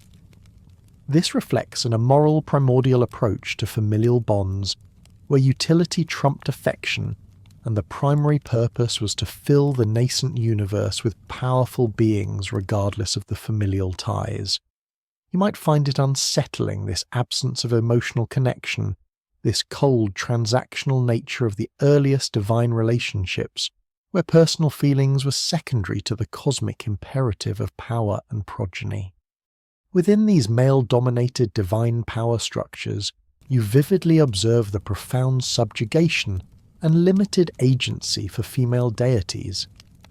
Gaia's suffering under Uranus's oppressive perpetual embrace, literally groaning under her weight, paints a stark picture of her constrained role. Rhea's helplessness as Kronos systematically devoured her children, her desperate pleas to Gaia further illustrate this. But the pattern continues even into the Olympian era. Medusa, a beautiful priestess, is cursed by Athena for the assault inflicted upon her by Poseidon within Athena's temple, transforming her into a monstrous Gorgon. Scylla, another beautiful nymph, suffers a similar fate, transformed into a terrifying sea monster by Circe out of jealousy. These stories are not just tragic tales. They are vivid illustrations of how female figures within these power structures often suffered punitive transformation, becoming victims of male desires and divine retribution, their agency profoundly constrained, and their fates often decided by the whims of powerful male gods or jealous goddesses. You recognize a chilling pattern of blaming the victim, a clear display of the imbalance of power. Marriage itself, you realize, was rarely about romantic love. It was predominantly a power alliance. Zeus's numerous liaisons and marriages, his legendary philandering, were often driven by a desire to produce powerful heirs, to solidify alliances with other divine families, or to absorb vital attributes, as when he swallowed Metis. You see how personal affection was secondary to cosmic order and maintaining power. Each union, each seduction, each birth of an offspring had strategic implications, reinforcing his dominion, expanding his influence or averting prophetic threats. It's a harsh reminder that for the king of the gods, relationships were often a tool, a means to an end rather than an end in themselves. You might even find a dark humour in his constant scramble to maintain control through these intricate, often chaotic familial webs. And when mortal or divine will defy these established norms, the consequences of unnatural unions and divine wrath were often grotesque and tragic. You remember Poseidon's punishment of Pasiphae King Minos's wife by instilling in her an unnatural, monstrous lust for a bull. This illicit union, a direct consequence of divine displeasure, led to the birth of the Minotaur, a terrifying, grotesque hybrid trapped in a labyrinth. This story demonstrates the severe, often horrifying repercussions of defying divine will and the chaotic, tragic nature of illicit or forced divine love. It's a chilling example of how divine beings could manipulate mortal desires to exact vengeance, creating monstrous outcomes that brought suffering to entire families and kingdoms, a clear illustration of the chaos that could erupt from such unnatural bonds. However, amidst these displays of male dominance and control, a powerful feminine force repeatedly asserts itself maternal fury and creation as a force for change. Gaia the Earth Mother is the prime example. You recall her repeated acts of monstrous creation out of indignation. First the Titans against Uranus, then Typhon against Zeus. These were not random acts. They underscore a powerful, often vengeful maternal aspect within the cosmos. The Earth Mother actively intervenes in the cycles of power, reflecting a fundamental creative yet destructive feminine force. You understand that while female deities might suffer subjugation, the primal mother, the very source of life, possessed an inherent formidable power to reshape the cosmos through her wrath, a force that even the most powerful male gods could not fully control or ignore. You now reflect on the pervasive and deeply unsettling cycle of familial betrayal and inescapable vengeance that defines so much of the primordial cosmos. The repeating pattern of patricide Kronos against Uranus, and then Zeus against Kronos, highlights a cosmic family dynamic perpetually locked in cycles of betrayal, conflict, and retribution. You realize this isn't merely historical accident. It's a foundational trauma passed down through divine bloodlines and an inherited curse of power. This pattern ensures that no rule is ever truly secure, no family bond truly sacrosanct, creating an environment of perpetual suspicion and the constant threat of violent overthrow. It's a tragic self-perpetuating drama, where the sins of the father are inevitably visited upon the son. And the consequences of these betrayals extend far beyond the immediate act. You've seen how Orestes' matricide, though divinely sanctioned, triggered the relentless pursuit of the Furies' personifications of this inescapable vengeance. This demonstrates that even when a divine power attempts to justify such an act, the primal forces of familial retribution remain potent and demanding. It's a profound commentary on the inherent instability of divine families, where power struggles often lead to the most intimate and brutal forms of betrayal, setting in motion chains of vengeance that can span generations, leaving a permanent stain on the cosmic order. Now let us turn our attention to the cultural meaning and enduring legacy of the Titans' story, recognizing how these ancient narratives shaped the very foundations of Greek thought and continue to resonate even in your modern world. The pervasive theme of sons overthrowing fathers, Uranus, Kronos, Zeus profoundly shaped the Greek understanding of destiny and power. It wasn't just a series of historical events, it was a cosmic blueprint emphasizing that each generation inherits the burdens and challenges of the last. You realize this creates an immutable cosmic pattern, a cycle of renewal through violent change that mirrored human history and social dynamics. It suggested that change, often violent, was not just inevitable but an intrinsic part of the universe's design. These myths, you discover, transcended mere entertainment. They functioned as philosophical allegories. The overthrow of Uranus, for instance, could be reinterpreted as the triumph of dynamic change over stagnant stasis, a necessary evolution in the cosmic order. Kronos, the devourer of time and children, could be seen as time itself devouring all that it creates. Gaia's repeated rebellions, spawning monsters in her indignation, became an allegory for the enduring, sometimes vengeful spirit of the earth, an ever-present force that could not be fully controlled. You understand that these early narratives became foundational philosophical reflections on existence power and human nature, providing a framework for grappling with the big questions of life and the universe. Furthermore, these divine conflicts, the Titanomachy, Typhon's challenge to Zeus, served as mythological templates for human historical patterns. They mirrored the rise and fall of kings, the dynamics of revolution, and the inherent struggles within monarchical and emerging democratic systems.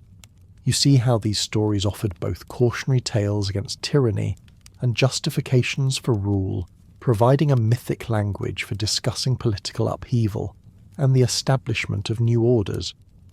The gods in their battles and their flaws became a mirror for human society, providing a relatable, if grander scale for understanding their own struggles for governance and justice.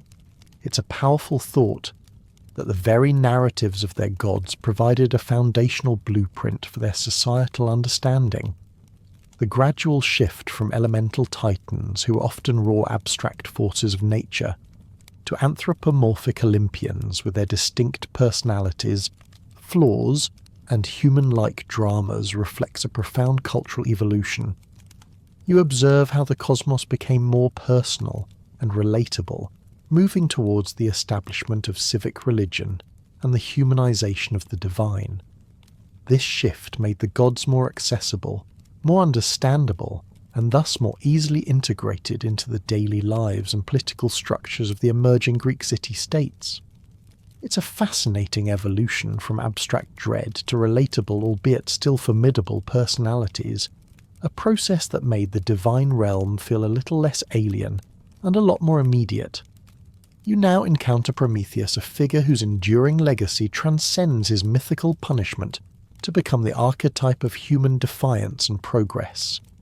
His story, framed as that of the first rebel, who dared to challenge divine authority, also marks him as the first scientist, bringing the transformative power of fire and by extension knowledge and technology to humanity. You also see him as the first martyr for humanity, enduring eternal agony for his compassion and his belief in mortal potential. His tale offered a powerful narrative for the human spirit of inquiry, innovation, and defiance against imposed limits. You can feel the resonance of his story echoing through the ages, inspiring later philosophical and revolutionary thought, from Shelley's romantic idealization of the Titan to Marx's view of him as a symbol of human liberation. He embodies the eternal struggle against oppressive powers, a quiet, suffering defiance that empowers all who seek knowledge and freedom.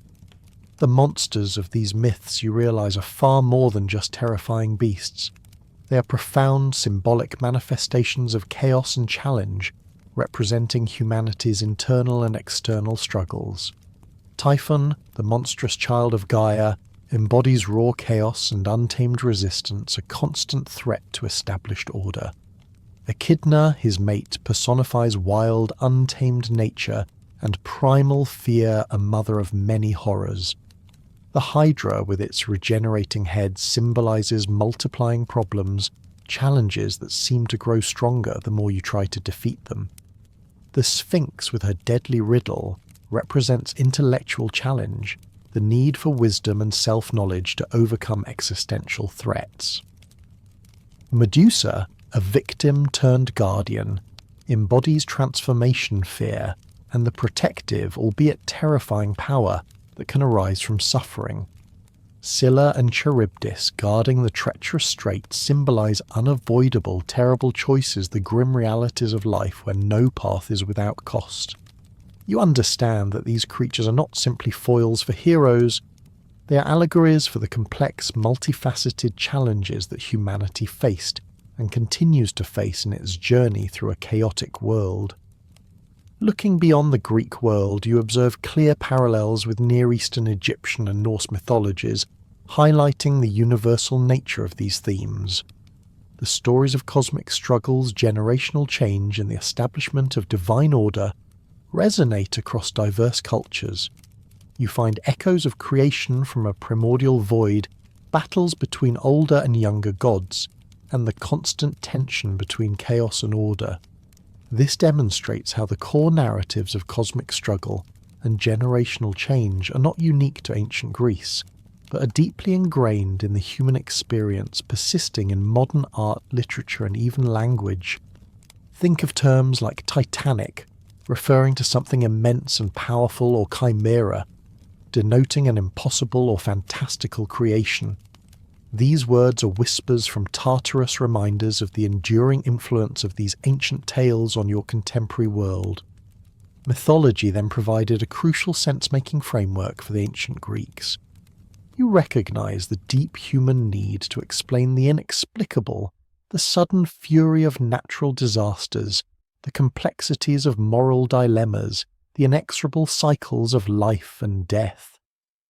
These were not understood through scientific lenses, but through narratives that imbued the world with meaning, albeit often brutal and complex.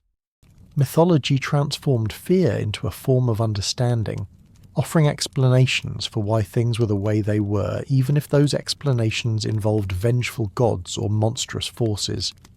It gave structure to the unknown, allowing people to navigate a world filled with powerful, often indifferent forces. Finally, you consider the Titan legacy in modern consciousness. The Titans endure not just in ancient texts, but in your contemporary world, symbolizing raw, untamed potential, vast ambition, and the fundamental tension between chaos and order. They inspire narratives of rebellion, transformation, and the persistent challenge to authority whispering from their abyssal prison in Tartarus to the screens and pages of the modern world. You see them reflected in stories of corporate giants, revolutionary movements, and even personal struggles against overwhelming odds.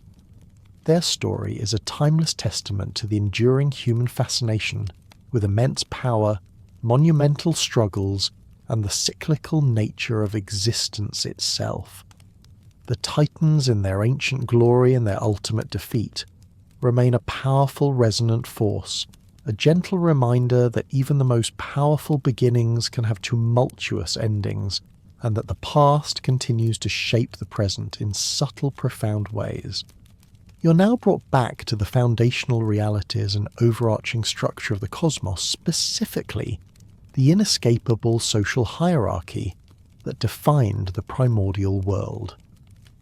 Against a backdrop of unimaginable primordial expanse, the very earliest, most fundamental structures of the cosmos were established, setting the immutable conditions for all subsequent divine and mortal existence.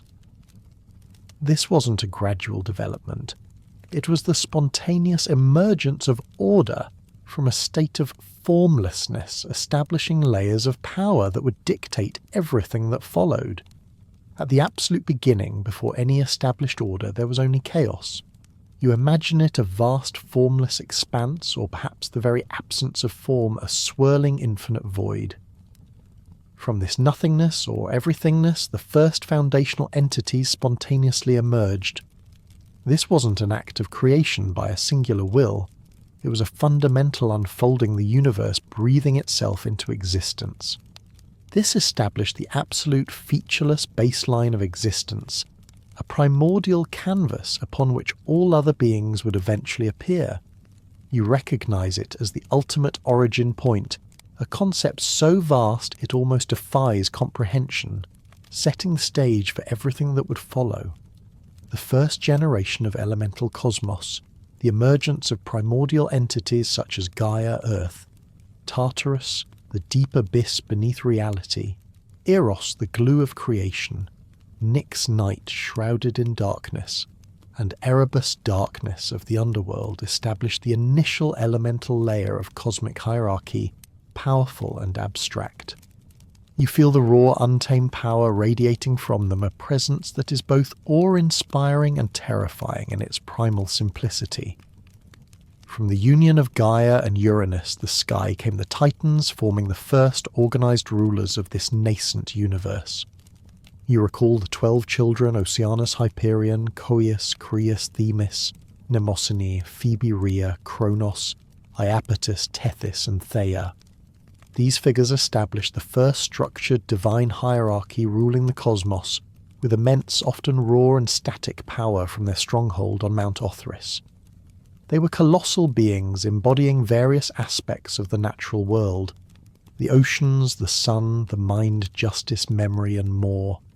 You see them as a transitional phase more defined than the primordial entities, but still possessing a raw, untamed quality that set them apart from the later, more anthropomorphic Olympians.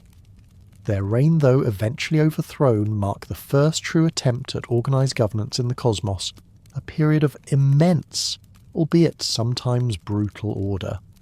Below the Titans existed other potent yet often ostracized beings. You remember the Cyclops' enormous one-eyed smiths with an unparalleled flair for forging storms and mighty weapons, and the Hecaton Kairas creatures with 50 heads and 100 arms whose strength was formidable. Despite their physical might and potential utility, they were deemed monstrous, often imprisoned or treated as lesser beings by Uranus and then later by Kronos. This formed a lower yet still dangerous tier within the cosmic hierarchy, highlighting the arbitrary nature of power and the tendency to categorize and control those deemed different or monstrous. Even if their power was immense, you learn that even in the divine world, appearances and perceived deviations from the norm could lead to ostracization and imprisonment. You observe the definitive shift in the cosmic hierarchy with the rise of the Olympians.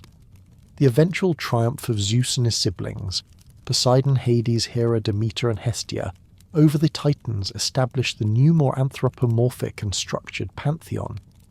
From their shining stronghold on Mount Olympus, these gods would preside over the cosmos, creating a distinct, more personalized hierarchy. Unlike the often abstract Titans, the Olympians possessed distinct personalities, human-like flaws, and engaged in intricate dramas and power plays that made them in a strange way more relatable. You see this as a pivotal moment, a transition from a primordial elemental rule to a more governed cosmos, where individual divine personalities held sway. Their victory solidified a new order, one that for all its internal squabbles brought a different kind of stability to the universe. However, the establishment of this new Olympian order did not mean the complete eradication of chaotic forces. Persistent threats emerged from the deep, reminding everyone that the old, untamed powers were never truly silenced. You recall entities like Typhon, a monstrous child of Gaia and Tartarus, and his mate Echidna, who spawned a vast array of terrifying monsters. These beings continually challenged the new Olympian hierarchy, representing a layer of untamed primordial power that refused to be subdued. You realize that even after the Great Wars, the universe remained a place of wild, unpredictable forces, constantly testing the resolve and authority of the reigning gods. This ongoing challenge underscores the dynamic nature of the cosmos, where order is always being asserted against an inherent ancient chaos. Finally, you consider mortals' humanity as a late addition to this cosmic hierarchy. You observe their emergence as a peripheral yet pivotal tier initially described as mere pawns or subjects in the grand divine game.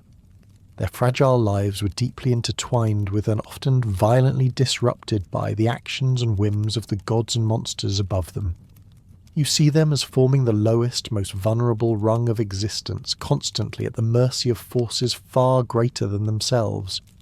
Yet their very fragility and their capacity for defiance, as seen with Prometheus's gift of fire, hint at a subtle growing importance. While initially insignificant in the cosmic power struggles, their stories, their suffering and their eventual triumphs would weave an intricate tapestry of meaning that would ultimately define much of the mythic landscape. You realize that even at the bottom of the hierarchy there is a unique human struggle for meaning and survival that is in its own way as profound as any divine conflict. Now let us shift our focus to the relentless fury of nature and the universal threats that permeated this primordial world, understanding that the environment itself was a living, often suffering and reactive entity.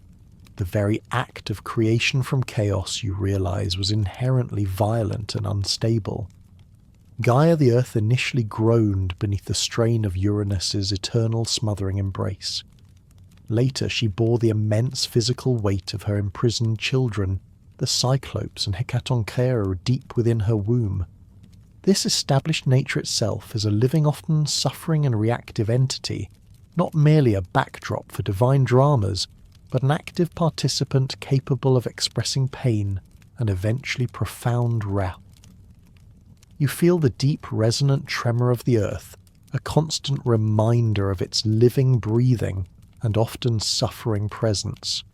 The cosmic scale environmental upheaval of the Titanomachy was a testament to this active role of nature. You envision the conflict as an event of unimaginable natural cataclysm with mountains shattering their peaks, splintering, and rivers reversing their course under the immense force of divine clashes. The very heavens quaked, and the air crackled with divine energy, signifying that the environment was not merely an arena, but an active participant and a victim of cosmic wars. It was a terrifying backdrop of destruction, a world literally tearing itself apart as gods fought for supremacy, leaving indelible scars on the land and sea. You understand that in this era the natural world was intimately connected to the divine, its suffering and its fury mirroring the immense powers that governed it. You continue to witness nature's relentless fury, recognizing that these were not just random acts but often personifications of universal threats. Typhon, the monstrous child of Gaia's deep rage, serves as the ultimate incarnation of catastrophic nature. You recall him described as taller than the tallest peak his voice, a cacophony of thunder, volcanic roars and shrieking gale-force winds. His eventual imprisonment beneath Mount Etna directly linked volcanic activity and earthquakes to his restless, buried fury.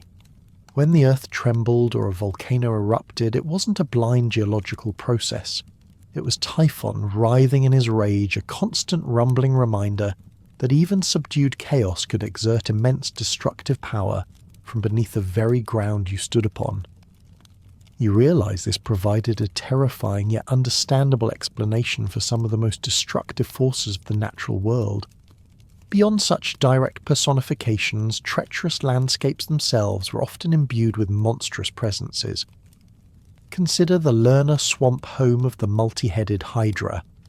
It wasn't just a marsh, it was depicted as a mysterious disease-ridden gateway to the underworld, a place where nature itself was malevolent and alive with unseen dangers. You imagine the thick, stagnant air, the mists that clung to the water, the unseen creatures lurking beneath the surface. This highlights the primal fears associated with untamed wilderness, places mist-choked and perilous where every shadow held a potential threat. You learn that in this world some parts of nature were not just dangerous, they were actively malevolent, teeming with forces hostile to human life. Geological phenomena too were often transformed into living monsters, making the inexplicable terrifyingly tangible. The Chimera dwelling in Lycia's naturally flaming hills served as a prime example. These hills, caused by methane seeping from the earth, were a strange environmental oddity. But in the ancient Greek mind, they were personified into a fire-breathing impossible beast, a hybrid of lion, goat, and serpent. You see how such a myth transformed a mysterious natural occurrence into a terrifying, impossible beast, demonstrating how ancient Greeks explained the inexplicable and terrifying forces of nature through vivid, monstrous narratives. It brought the abstract danger of fiery gas vents into a concrete, fearsome form that heroes could confront. Maritime dangers, a constant threat to seafaring civilizations, were similarly embodied as insatiable entities. Scylla and Charybdis, guarding the treacherous narrow straits of Messina, perfectly personified the very real and lethal threats of sea currents, high sharp cliffs and powerful whirlpools. Scylla plucking sailors from their ships to their swift deaths, and Charybdis sucking entire ships into her depths, transformed naval hazards into insatiable monstrous forces. You realize that for ancient sailors, navigating these straits was not just about skillful seamanship. It was about confronting living hungry deities of the sea, who demanded a grim daily toll. It highlighted the terrifying reality that the ocean was a realm of unpredictable, often deadly powers that demanded respect and sacrifice. Finally, you observe the pervasive environmental threats and the utter lack of formal relief. Beyond direct monstrous personifications, the narrative implicitly acknowledges the constant systemic threat of wider natural disasters, typhoons, earthquakes, famines, harsh winters, that defined existence for mortals. You recognize that in this era, there were no government aid programs, no emergency services, no modern technologies to mitigate the impact of a devastating drought or a sudden flood. The utter lack of formal relief efforts emphasized the harsh, unmitigated reality of living in a world governed by such immense indifferent forces. Survival was a daily struggle against a capricious environment, a stark reminder of humanity's fragility in the face of nature's relentless fury, where the gods, when they intervened at all, often did so with their own inscrutable agendas. This, you understand, was the default state of existence, a constant negotiation with a powerful, unpredictable world. You have explored the grand cosmic narratives, the deep cultural meanings and the relentless forces of nature that shaped this ancient world. Now you pause to reaffirm what you've noticed throughout our journey, the absence of certain realities for the primordial beings, titans, or early mortals. This isn't an oversight in the historical record, but reflection of the narrative's focus. You might, from your modern perspective, wonder about the tangible, sensory-rich, and often uncomfortable realities of everyday life for these colossal figures, or even the earliest humans. You'd think about things like housing diet hygiene labour or childhood. But the original accounts, the very bedrock of our understanding, simply don't delve into these minutiae for the beings of this period. For the primordial entities like chaos or Gaia, such concepts would be nonsensical. How does a formless void eat? What constitutes housing for a being that is the earth itself? You realise that their existence operates on a scale and in a manner so abstract, so elemental, that our human categories of daily life simply don't apply. They are forces, principles, the very building blocks of the universe, not beings with mundane routines. Their reality is cosmic, not personal in the human sense. Even for the Titans, while they were more anthropomorphic than the primordial entities, the narrative still largely bypasses these personal realities. You hear of their immense power, their grand alliances, their battles for dominion, but you don't get a sense of their diet beyond perhaps the implication of consuming children. In Kronos' case, you don't read about Titan hygiene or the laborious tasks they might have undertaken beyond wielding cosmic forces. Their childhood is described in terms of their birth, an immediate struggle for power, rather than the developmental stages you'd expect for any living being. Their existence, too, is framed in terms of their cosmic roles and power struggles, rather than the granular, lived experiences that define mortal existence. And for the early mortals, the narrative too remains focused on their interactions with gods and monsters, their place in the grand scheme of things, or their role in specific mythic events like Prometheus's gift. You don't get vivid descriptions of their rudimentary housing, the precise details of their diet, the challenges of personal hygiene in a world without modern conveniences, or the daily labour required for their survival. Childhood for these early humans is largely unmentioned, their lives often defined by their fragility and their susceptibility to divine whims and natural disasters. The stories are about their collective fate, their allegorical significance, or their role in a hero's journey, not the intimate, often uncomfortable details of their personal struggles. This omission, you conclude, is a deliberate choice within the myths themselves. The narrative prioritizes cosmic power struggles, origins, and allegorical meanings over the tangible, sensory-rich realities of everyday life. For individuals, whether divine or mortal, during this primordial and early mythic period. The focus is on the macro-narrative, the grand sweep of creation and conflict, rather than the micro-narrative of personal existence. It teaches you that some stories are designed to illuminate the vast universal truths, even if it means leaving the smaller, more mundane truths unspoken. The silence on these matters, you realise, is as much a part of the history as the roaring battles and cunning deceptions. It simply wasn't the point of these foundational narratives to paint a detailed picture of discomfort or daily routine. Their purpose was to explain the cosmos and humanity's place within its grand, often brutal design. The story of the Titans is not just an ancient tale, it's a foundational narrative that continues to shape our understanding of power, destiny, and the enduring human struggle against chaos and for order. It's a quiet whisper from the deep past reminding you that even in the most ancient of times, the themes of ambition, betrayal, and the relentless march of time were ever present. These are the stories etched into the very bones of the earth, echoing through the starlit void. As the cosmos itself now seems to settle into a deep, profound stillness, allow these ancient whispers to fade gently from your mind. The battles are done, the giants are chained, and the new order for now holds sway.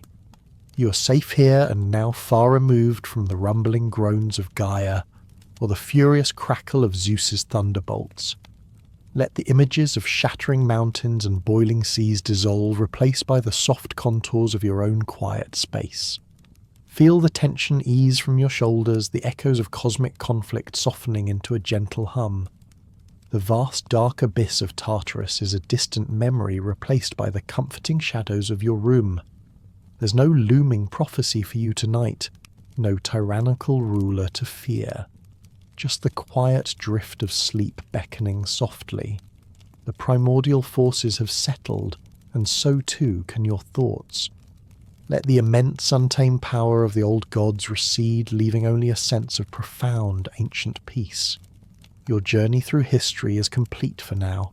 Drift deeply, my friend, into a sleep as calm and still as the cosmos after creation.